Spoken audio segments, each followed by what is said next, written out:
आज हम डिस्कस करेंगे नॉन कॉपरेशन मूवमेंट यानी असहयोग आंदोलन के बारे में।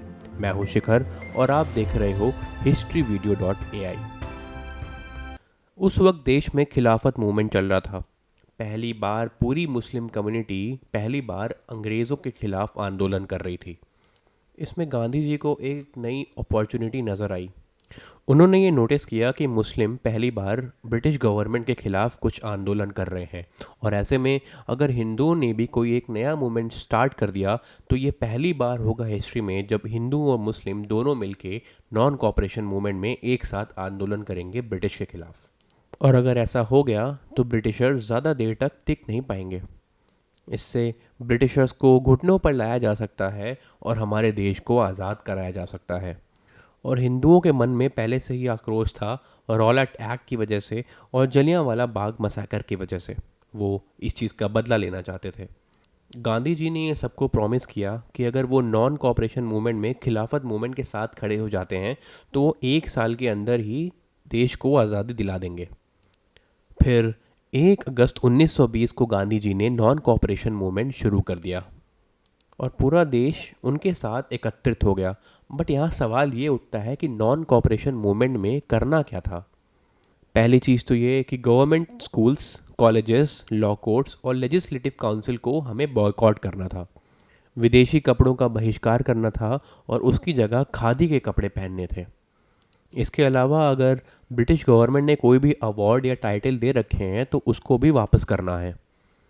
दिसंबर 1920 में भी कांग्रेस ने नॉन कॉपरेशन मूवमेंट पे मोहर लगा दी और साथ ही यहाँ पर कांग्रेस की गोल स्टेटमेंट जो थी उसको भी चेंज कर दिया गया। पहले जो उनकी गोल स्टेटमेंट थी वो थी to attain self government through constitutional means.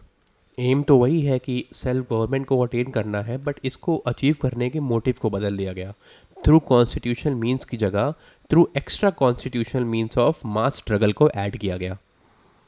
तो यहाँ पर यह कहना ठीक होगा कि गांधी जी के आने के बाद कांग्रेस के कैरेक्टर में ये एक बड़ा चेंज होगा, क्योंकि अब कांग्रेस सिर्फ कॉन्स्टिट्यूशनल रिफॉर्म्स लाना नहीं चाहती है, वो बहुत सारे मासेस को एंगेज करके एक बड़े मूवमेंट के थ्रू आज़ादी पाना चाहती है। बहुत सारे लीडर्स ऐसे भी थे जो इस मूवमेंट से खुश नहीं थे। जिन्ना, एनी बेसेंट और बिपिन चंद्र पाल ने इस कारण से यहाँ पे इस्तीफ़ा दे दिया था कांग्रेस से। इनके छोड़ने से कुछ ज़्यादा खास फ़र्क पड़ा नहीं, लेकिन मूवमेंट तो काफ़ी आगे बढ़ा। बच्चों ने नेशनल स्कूल्स, कॉलेजेस, विद्यापीठ, जितने भी गवर्नमेंट इंस्टीट्यूशन थे उसको छोड़ दिया।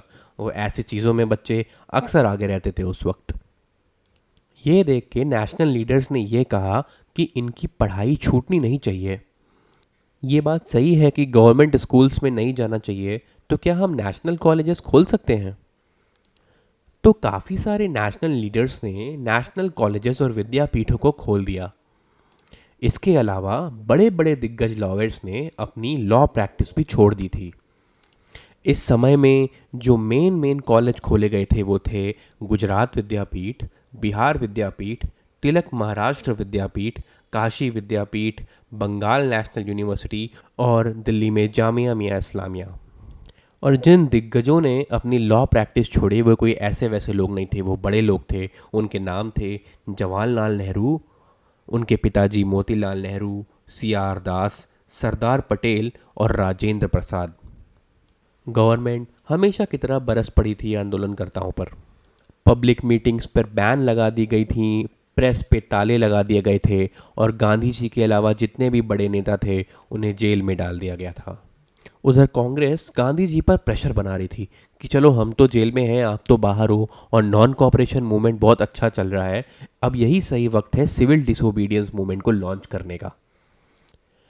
और इतने प्रेशर के बाद गांधी जी ने ये 1 फरवरी 1922 को बारडोली से ऐलान कर दिया कि वे सिविल डिसोबीडियंस मूवमेंट को शुरू करेंगे।